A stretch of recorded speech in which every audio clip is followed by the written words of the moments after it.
Assalamualaikum warahmatullahi wabarakatuh dan selamat pagi murid-murid.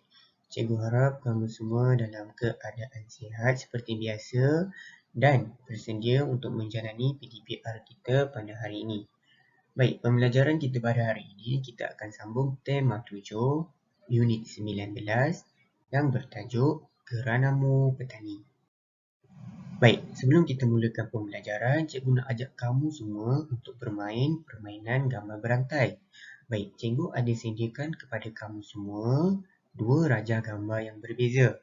Gambar yang pertama tu kita dapat lihat terdapat ada buku-buku, ada rak, ada meja dan sebagainya.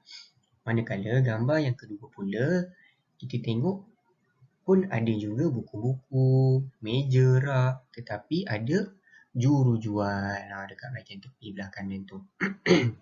Baik, jadi cikgu nak kamu semua teka apakah tempat yang sesuai yang digambarkan dalam gambar rajah tu. Yang pertama tu kita tengok ada buku, ada meja, banyak buku. Jadi apakah tempat yang sesuai? Tempat yang sesuai adalah perpustakaan. Baik, kalau yang kedua ini, gambar ini dia macam perpustakaan. Ada buku-buku, ada meja, tetapi dia ada juru jual. Dekat perpustakaan tak ada juru jual. Jadi apakah gambar yang sesuai dalam gambar rajah yang kedua ini? Betul, gambar yang sesuai adalah kedai buku. Baik, seterusnya cikgu nak kamu teka apakah persamaan yang ketara yang ada pada kedua-dua gambar rajah tersebut. Maksudnya apa? Dalam kedua-dua tempat ini mesti ada. Kalau tak ada, tak sahlah dia. Tak jadilah dia perpustakaan dengan kedai buku. Jadi apakah dia? Ya, alatan ataupun bahan persamaan yang ada pada kedua itu mestilah kita mesti ada buku. Apakah fungsi buku? Dengan buku ni kita boleh membaca puisi, kita baca novel, baca majalah, komik. Dengan buku juga kita boleh menulis. Sebab dengan buku kita juga boleh menulis sebab kamu semua mesti pernah pergi ke kedai buku membeli buku latihan kosong tu. Kita dapat tulis. Jadi kegunaan buku adalah membaca buku dan menulis pada buku. Jadi cuba teka pembelajaran kita pada hari ini kita nak belajar apa? Betul, hari ini kita nak belajar membaca dengan menulis. Objektif pembelajaran kita pada hari ini yang pertama adalah membaca sebuah petikan gurindam dan sebuah petikan penulisan dengan gaya penyampaian yang betul. Yang kedua adalah membina dua ayat penerangan daripada dua rangkap pantun. Baik, membaca sebuah petikan gurindam tu adalah bahan sastra. Sebuah petikan penulisan pula adalah bukan bahan sastra.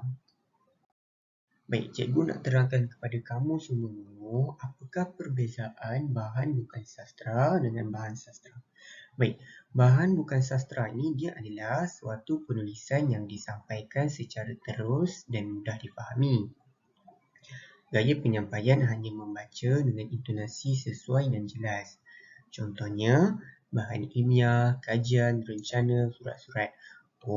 Jadi kita faham dekat sini bahan bukan sastra ini dia adalah penulisan biasa sahaja yang membagi tahu sesuatu maklumat ataupun perkara ataupun menceritakan sesuatu. Contohnya macam bahan ilmiah tu apa? Iaitu surat khabar, majalah, kajian, rencana, surat-surat. Teks karangan pun merupakan bahan bukan sastra. Seterusnya, apa pula bahan sastra tu? Bahan sastra pula merupakan bahan seni dalam bentuk prosa atau puisi yang disampaikan dengan dendangan lagu tertentu, intonasi menarik dan gaya bahasa yang tinggi. Contohnya sajak, pantun, gurindam, syair. Maknanya sebelum-sebelum ni yang cikgu ajar kamu tentang pantun, sajak, itu semua adalah bahan sastra. Sebab apa? Ia disampaikan secara puisi, ada dendangan tertentu ataupun intonasi yang tertentu.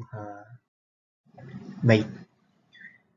Kalau kelas kita pada sebelum ini, cikgu dah ajar kamu bagaimana nak mendeklamasi sajak dengan pantun. Baik, hari ini cikgu nak ajak kamu macam mana kita nak menyanyikan gurindam mengikut rentak gurindam 12. Baik, cikgu akan menyanyikan pada rangkap pertama dan cikgu berharap mula daripada rangkap kedua sehingga rangkap keempat itu kamu semua boleh ikut. Okey, jom ikut cikgu macam mana kita nak nyanyikan gurindam mengikut gurindam 12. Baik. Cikgu mulakan. Duhai petani, memerah keringat, bertemankan tulang empat kerat. Okey, cikgu harap kamu semua boleh ikut pada rangkap yang kedua. Keranamu petani, kami pun kenyang, kehidupan kami bertambah senang. Wahai petani, tingkatkan potensi, bersama-sama kita berinovasi. Drone digunakan menabur baja, bijak petani, mudahkan kerja. Itulah dia macam mana kita nak menyanyikan gurindam. Dalam gurindam ni dia menceritakan bahawa petani yang rajin, yang memerah usaha tulang empat kerat dia. Sebabkan bertani ni juga kita kenyang. Sebab apa? Dengan petani lah yang mengerjakan sawah padi.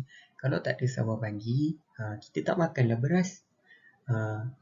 Lepas tu dalam gurindam ni juga dia ajak petani untuk tingkatkan potensi, di mana petani haruslah berinovasi dalam mengerjakan pertanian. Contohnya dekat rangkap yang terakhir sekali tu, inovasi yang kita ada adalah drone. Kita menggunakan drone sahaja sekarang untuk menabur baja. Tak perlu pun nak menggunakan petani untuk berjalan setiap tempat nak dibaja tu. Kan dekat situ dah mudahkan kerja. Baik, ini adalah contoh bahan apa? Bukan sastra ke bahan sastra? Cikgu dah terangkan tadi. Kalau sastra mesti puisi. Bukan sastra tidak perlu puisi. Betul, ini adalah bahan sastra kerana kita sampaikan dengan berpuisi. Kita ada dendangan lagu yang tersendiri. Baik, seterusnya macam biasa cikgu nak kamu semua ikut cikgu baca bahan mari baca teks. Okey, sebelum tu cikgu nak tanya kamu, ini bahan sastra ke bukan sastra? Sebab tajuk dia dekat sini teks sahaja. Betul, ini adalah bahan bukan sastra kerana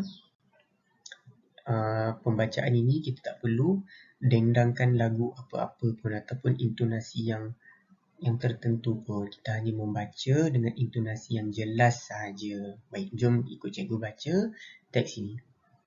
Pada zaman teknologi kini, kebanyakan masyarakat memandang pekerjaan seorang petani dan penternak ini suatu pekerjaan yang tidak berkerjaya. Hal ini mungkin kerana penternak dan petani ini tidak mempunyai pakaian seragam yang segak seperti pekerjaan lain. Misalnya doktor, juruterbang dan arkitek. Tahukah kamu, hasil penternakan dan pertanian ini telah menyumbang jasa yang tinggi kepada ekonomi negara. Hal ini dikatakan kerana Malaysia merupakan salah satu negara yang mengeluarkan produk getah dan beras yang bermutu tinggi di dunia. Hal ini semua berpunca daripada titik peluh seseorang petani dan penternak. Dengan itu, kita seharusnya mengubah pandangan kita terhadap pekerjaan petani dan penternak. Kita juga sewajarnya menghargai jasa petani dan penternak Malaysia. Ini adalah merupakan teks, bukan bahan sastera. Baik, dalam teks ini apa yang kita dapat? Dalam teks ini kita dapat dia nak bagi tahu yang kebanyakan orang sekarang ni pandang pekerjaan petani dengan peternak ni macam pekerjaan yang tidak berkejaya. Sebenarnya tak. Pekerjaan petani dengan peternak ini dia sama sahaja seperti doktor, arkitek ke, juruterbang ke. Malah penternak dengan petani ni dia menyumbang jasa yang tinggi dekat ekonomi negara. Sebab kita mempunyai getah dengan beras yang bermutu tinggi di dunia. Itu semua adalah hasil daripada petani dan peternak. Jadi dekat sini cikgu harap kamu semua tidak memperlekehkan pekerjaan penternak dan petani. Cikgu juga sarankan dan cikgu juga menyokong kalau ada sesiapa di antara kamu ingin menjadi seseorang penternak ataupun petani satu hari. Cikgu doakan kamu semua berjaya dalam setiap impian kamu. Contohnya penternak dan petani inilah. Baik. Aktiviti seterusnya, cikgu nak ajar kamu macam mana kita nak tulis ayat penerangan. Tapi cikgu nak ajar kamu macam mana kita nak tulis ayat ataupun maksud penerangan daripada sesebuah rangkap pantun. Baik. Pertama sekali, cikgu nak kamu semua ikut cikgu macam mana nak mendeklamasikan pantun. Cikgu harap kamu semua tak lupa macam mana nak deklamasikan pantun. Cikgu dah ajar pada minggu lepas. Baik, jom kita deklamasikan pantun dulu. Petani itu menanam padi. Padi kuning, hati pun gembira. Mari kita bersihkan hati agar kita hidup sejahtera. Penternak tangkap ayam guna raga. Ayam dihantar ke pelabuhan. Taatlah kita kepada ibu bapa agar kita diberkati Tuhan. Baik, ini adalah dua rangkap pantun yang cikgu telah sediakan kepada kamu. Baik, kita nak tulis maksudnya kita kena tahu dulu apakah maksud ataupun penyampaian yang disampaikan dalam rangkap pertama dengan rangkap kedua. Jadi maksud rangkap pertama dengan kedua tu kita akan tulis sebagai ayat penerangan. Baik, kalau kita tengok pada rangkap pertama itu pembayang dia adalah petani itu menanam padi, padi kuning, hati pun gembira. Baik, kalau nak tulis ayat penerangan, kita haruslah rujuk kepada ayat penerangan iaitu maksud, iaitu pada mari kita bersihkan hati agar kita hidup sejahtera. Baik, dekat situ kita dapat tahu bahawa pantun rangkap pertama tu dia ajak kita bersihkan hati supaya kita hidup sejahtera. Tapi apa maksud bersihkan hati tu? Takkanlah nak keluarkan hati cuci kan? Bermakna bersihkan hati ini adalah kita membuat perkara-perkara yang baik ke buruk? Baik, mestilah membuat perkara-perkara yang baik supaya hati bersih. Bila hati dah bersih, kita hidup sejahtera. Jadi, contoh ayat penerangan yang kita boleh bina pada rangkap pertama ini adalah kita haruslah melakukan perkara yang baik supaya hidup lebih bahagia dan tenang. Itu adalah untuk rangkap pertama. Baik, untuk rangkap kedua pula, cuba tengok pembayang dia apa? Penternak tangkap ayam guna raga. Ayam dihantar ke pelabuhan. Baik, itu pembayang. Maksud dia, taatlah kita kepada ibu bapa agar kita diberkati Tuhan. Okey, dekat sini rangkap kedua ni dia nak sampaikan kepada kita mestilah taat, hormat dekat ibu bapa supaya hidup kita diberkati Tuhan. Jadi ayat penerangan yang kita boleh tulis daripada rangkap dua ini adalah kita haruslah menghormati ibu bapa kita supaya Tuhan memberkati dan meredai kehidupan kita. Ini adalah contoh macam mana kita nak tulis ayat penerangan daripada beberapa rangkap pantun. Baik, kalau kamu semua faham, cikgu ada sediakan kepada kamu lembaran latihan. Baik, lembaran latihan pada hari ini, cikgu nak kamu semua deklamasikan pantun, 3 buah rangkap pantun ini. Kemudian kamu rekod bacaan ataupun pendeklamasian kamu tu menggunakan pita suara aplikasi WhatsApp. Lepas tu hantar kepada cikgu. Cikgu akan semak intonasi pendeklamasian pantun kamu. Lepas tu cikgu nak kamu tulis dalam buku latihan kecil, tulis maksud ayat penerangan daripada setiap rangkap tersebut. Macam kita dah belajar tadi.